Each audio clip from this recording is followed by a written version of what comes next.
જામનગરમાં મહાનગરપાલિકાના કોંગ્રેસ નગરસેવિકા એકાએક બેહોશ થતા ભારે દોડધામ મચી જવા પામી હતી।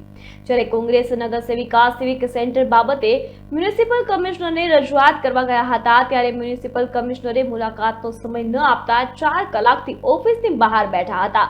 જ્યાં સુધી મ્યુનિસિપલ કમિશનર રજૂઆત નહીં સાંભળે ત્યાં સુધી અન્ન અને પાણીનો ત્યાગ કર્યો હતો। મ્યુનિસિપલ કમિશનર ઓફિસ બહાર બેઠેલા નગરસેવિકા રચનાબેન નંદાણીયા એકાએક બેહોશ થઈ ગયા હતા। તાત્કાલિક તેમને 108 મારફતે જીજી હોસ્પિટલે ખસેડવામાં આવ્યા હતા।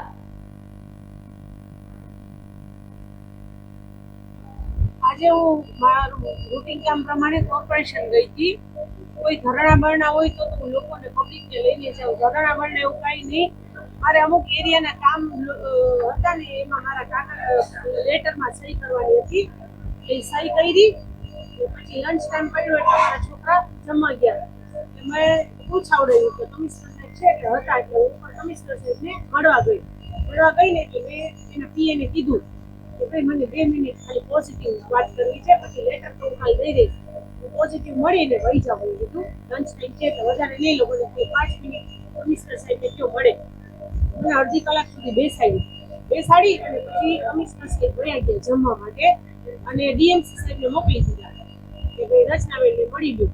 ડીએમસી સાહેબ એમાં કે બોલો ને સાહેબ, તમને તો મેં રજૂઆત કરી દીધી ઓલરેડી, જાની સાહેબને કરી દીધી છે, એટલે મેં તો આજે હું કમિશનર સાહેબની પોઝિટિવ રજૂઆત કરવા ગઈ હતી કે જામનગરમાં સર્વર ડાઉન રહી છે ને હાલતા, તો એ ગાંધીનગર જવાના હોય ને તો 3 સિવિક સેન્ટર ચાલુ કરવાની માંગ કરવા માટે કીધું પોઝિટિવ કહી દો ને પછી લેખિત કહી દો।